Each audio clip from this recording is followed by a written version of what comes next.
I just wanted to talk to you for a few moments, if you don't mind. I hope you're all well, and if not, please let us know. We'll be happy to pray for you and visit you if that would help you. We're here to be with each other, which is one of the things about St. Anne's that this pandemic has reinforced for me, that we are a real community, whether we are here in church physically or we're in church virtually on live streaming, or we're just praying for each other or reaching out to one another. We are a family. We're a community. We work together. And it's taught me, reinforced for me, that one of the basic ways we do experience Christ is whenever we are in each other's presence, whether it be because we care to see each other here or wherever we are. We are a church. We're a community. We're a family.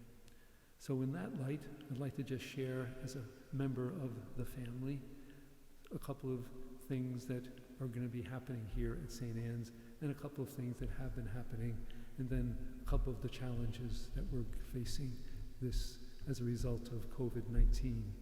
First of all, as you know, we've been having our masses on Sundays, and we're going to be adding the 7:30 a.m. Mass on Sunday morning, which means our full complement of Masses for 5:15 on Saturday, 7:30, 9:30, and 11:30 will be celebrated now each Sunday. And starting in October, as we've done in previous years, we're going to add the 6 p.m. Mass for people who find that most convenient. And then we'll have our full complement of Masses. And that'll be nice, because even though we're limited by the number, we can still, more people can gather together and we can celebrate our communion in the Lord. And some of us have to do so at home, and that too is part of our communion with the Lord. It just gives you another opportunity to do so. Also, we've been live streaming our Masses, but starting in a few weeks, we're going to start rotating the Masses. And that rotation will be one Sunday we'll do 5:15, another Sunday we'll do 9:30, and the following Sunday we'll do 11:30. And we'll just keep rotating that so that you can be able to see different styles of music, different priests, of course, and different deacons, and just different ways, slightly different ways in being in communion with the Lord that we have here. In addition to our Masses, we've also been able to celebrate communions and confirmations, and that'll continue through September and into October. And then we'll also we've been having baptisms on Saturdays and Sundays. Beginning in September, we'll be moving only to Sunday at 1 o'clock, which is pretty good. We're back to our normal cycle of celebrating baptisms. We also have had some efforts at Holy Hours, which we'll be having on the first Friday of each month, and it will be here, of course, in the church. And we're going to be doing weddings, and we've been having funerals, the normal course of events in a parish. I hope when people do come to church that you're always feeling safe and secure. We've really tried to make every effort we can to make that happen for you. In addition to wearing face masks and socially distancing from people who are not family members together and washing our hands, we've also been sanitizing this building before and after every celebration so that people feel like there is no danger to them. I know some people still find it hard to come to church, and we certainly understand that, and you don't have to worry about it. Hopefully we'll be able to start coming back again, but if you do come, and you're more than welcome to, please know that we are sanitizing the place and we're observing the basic rules that have been laid down to help us be secure and caring about one another. As you all know, unfortunately, St. Anne's School was closed in June, and when that happens, usually the school building is rented out to another school or some other group. We've been trying to rent St. Anne's School building, and unfortunately the deals have not been working out.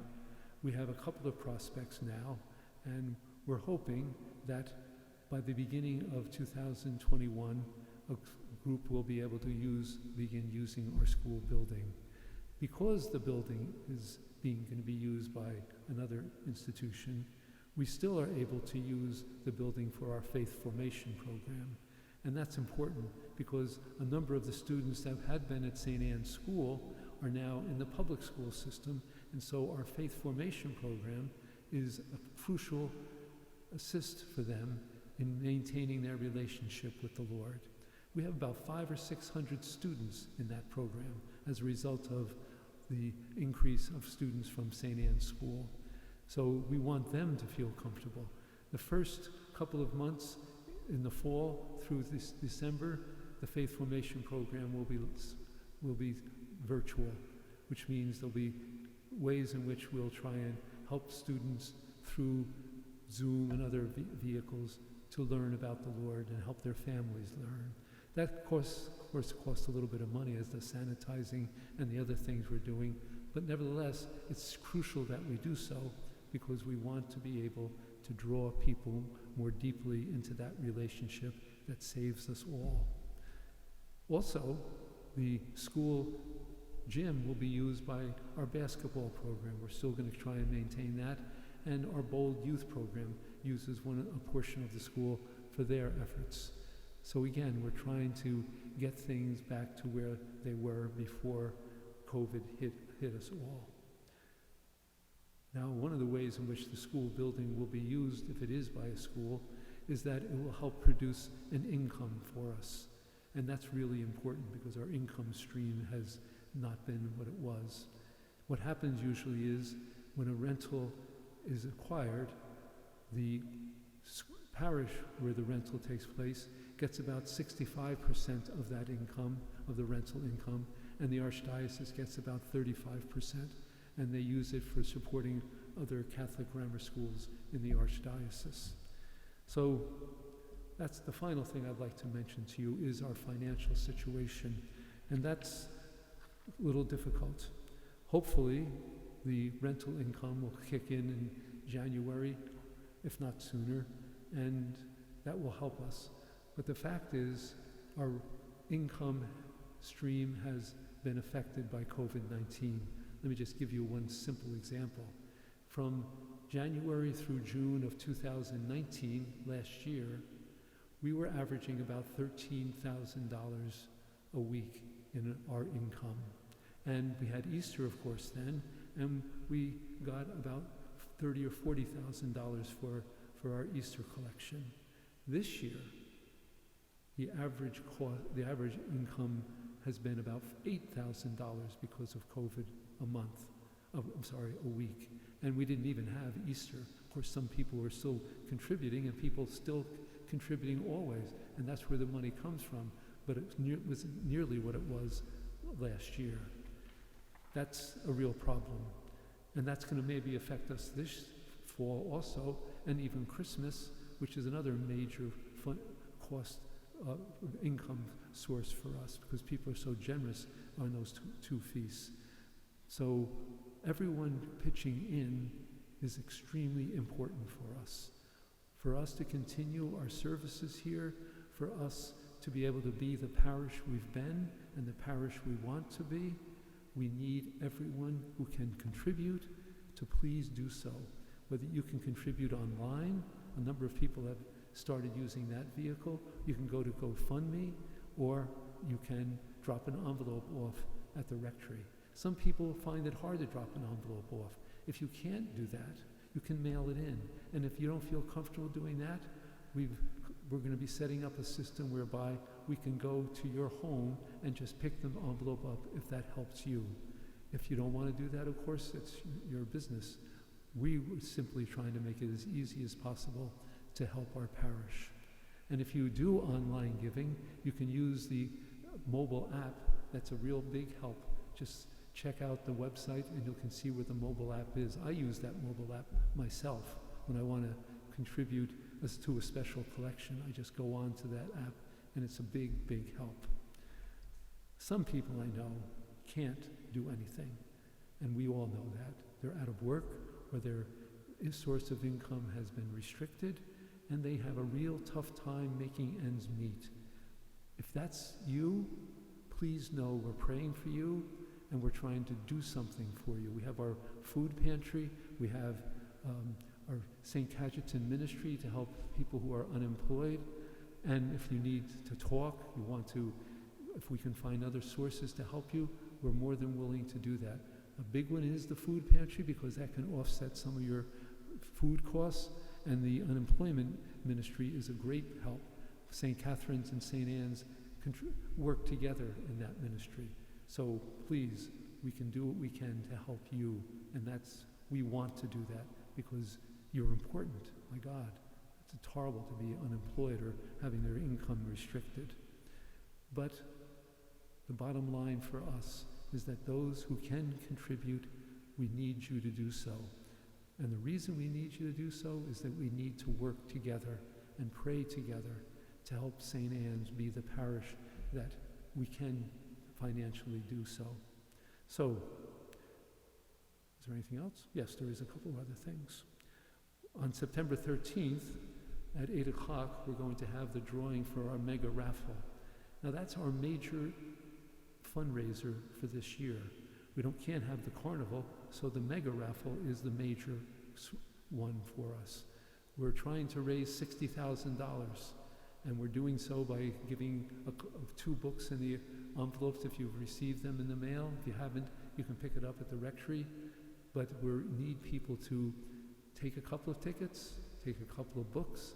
The more people we get to participate in the raffle, the greater the likelihood we will meet our goal of $60,000. Currently we have about 40,000, but the next couple of weeks are always the big push, and people tend to step up when it gets this close, and hopefully this will happen again. Last year we did a great job with the mega raffle. The people who ran it did a wonderful job. The same people are doing the same thing this year. So please, if you would like to participate in it, please do so. We need all the help we can get. One of the things that this helps us do is it offsets some of these expenses that we are incurring because of COVID. The sanitizing, the streaming, the virtual classes that we're having. And we're trying to do a lot of other things virtually because our Bible study, hopefully we can start doing that. We have a men's group that's done virtually, and we're going to try and do the same thing with our Wednesday morning parents group with children. These are just small little things we're doing, but all sorts of other ways to reach out. You know, these are challenges, and I know that. And challenges are things that we can really discover who we are. This is the kind of challenge that we know where Christ is at, because he's with us in these moments. And we can't lose because he's with us. We can make it because, like a family, when we pray together and work together and let the Lord work in us and through us, the community that is St. Anne's becomes more of a community.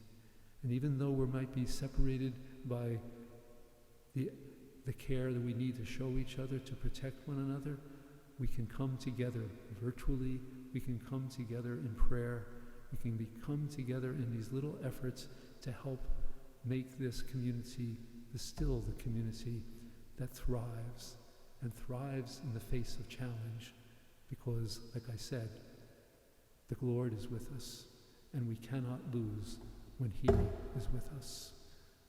So just to show you what we do after Masses and before them, this is a little wand that's called an ultraviolet wand, and it's just spraying it over the areas where people have been breathing or doing anything, and it kills all the germs. We're also going to try and put ultraviolet filters in the air conditioning system, because that too helps to kill any germs. And of course, if you might notice, the windows are opened when the church isn't in session, so that we can air out the place. Again, we're trying to make this place be as comfortable for you as possible. So thank you for your patience, and God bless us all. Take care of yourself, everybody. Thanks.